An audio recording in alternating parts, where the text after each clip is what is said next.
Çin'de tek çocuk politikası nedeniyle ülke nüfusunun 1 milyar 400 milyondan 600 milyona düşeceği bildirildi.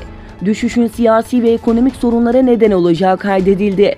Sabah gazetesinin haberine göre Çin Sosyal Bilimler Akademisi'nin Aralık ayında yayımladığı raporda ülke nüfusunun yıllarca uygulanan tek çocuk politikası nedeniyle ilk kez keskin bir düşüşe geçtiğini gösterdi.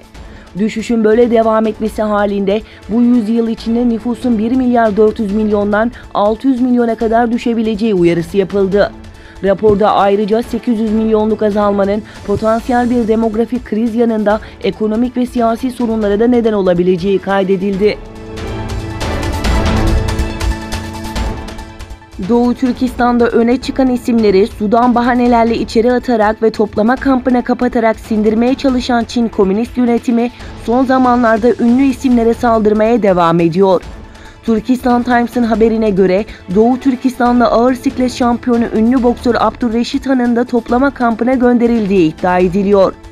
Profesyonel olarak antrenörlük yapan ve aynı zamanda spor hocası olan Abdurreşit Han'ın milliyetçi ve dinine bağlı olduğu biliniyor.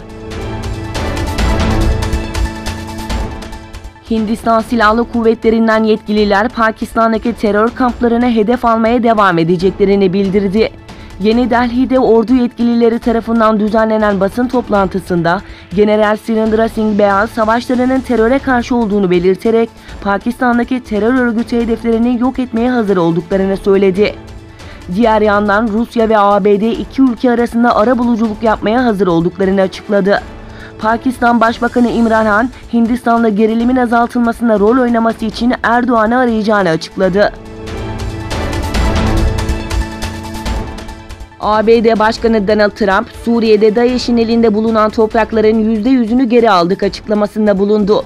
Trump, Suriye'de terör örgütü DAEŞ'e karşı zafer ilan edildiğini açıklayarak, Suriye'de DAEŞ'in elindeki toprakların %100'ünün geri alındığını söyledi.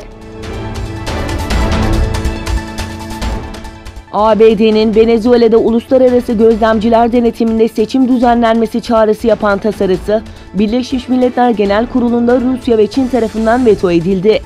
Öte yandan Rusya'nın Venezuela'nın siyasi bağımsızlığına yönelik güç kullanımına ve iç işlerine müdahaleye karşı çıkan tasarısı, Birleşmiş Milletler Genel Kurulu'nda kabul edilmedi.